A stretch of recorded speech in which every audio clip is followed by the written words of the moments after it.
it was a lot of fun. It's a cool situation to come into, and you know, just trying to get outs right away. I knew try not to let the guy on second score, so just trying to get outs right away. And Pete, whenever it was when you got picked in the Rule 5 draft, could you imagine closing out the game to get the ALCS?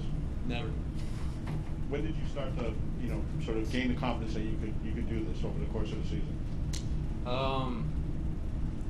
Honestly, a lot had to do in Chicago. After I gave up that walk-off home run, I was sitting in the bathroom, and Kike Hernandez came up, and like I was down on myself, and Kike came up, and he was just like, "Hey man, you've been huge for us all year. You can continue being huge for us." And so, like once he said that, they gave me a lot of confidence to go. And what was it like to be pitching in this atmosphere tonight with the way the crowd was from the first pitch? A lot of fun. After we won, I took a second just to kind of step back and look at the crowd, look how everyone was reacting and cheering and everything. And so it was a lot of fun just to soak everything up and just enjoy the moment. and on your right, Chad here.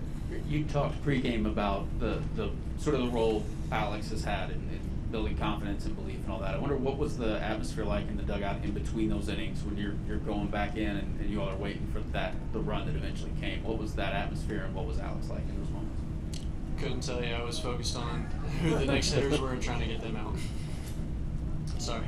And Bill on the left there.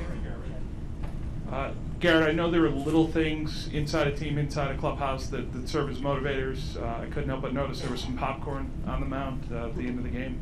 I wonder how much discussion there was about the Rays eating in the dugout before, and just how this team has sort of fed off criticism and slights throughout the year.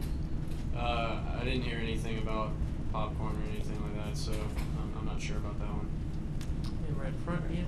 Garrett, when Brazier had the tough eighth inning, you come in there, there's a guy in scoring position there. Just how fired up were you just to be able to keep the game tied, get your team out of that situation right there? I was worried about just trying to throw up a 0 in the ninth. Once AC said you got to keep going, that's all I was focused on. So just move on to that one. And we'll go right here.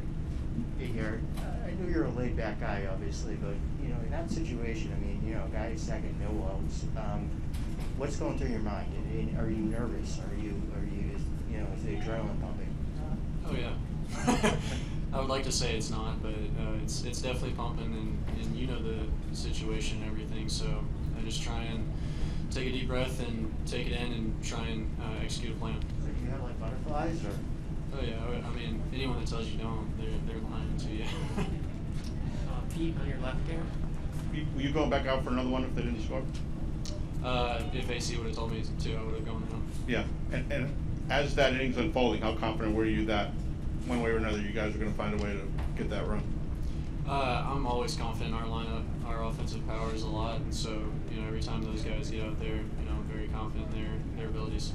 What was being in that pile up like for you? Anybody, anything in particular that you remember? Like I said, I soaked it all in. I watched it, and just to see that, and especially it be my first year, it was a really neat moment. 2 rows behind, Tyler. Yeah, when you were picked in the Rule 5, did you even really, were you aware that was going to be going on? Did you think you had a chance to get picked? I mean, how did that, was that expected or shocking or what? So I was actually working out at my strength place down in Pelham, Alabama. It's called Tinsley Performance, and we were just doing a normal workout, and Cal, our head strength coach, he said, hey, let's just take a second to turn it on and see what happens, and sure enough, heard my name, and from that moment on, my goal was just make the team and go from there.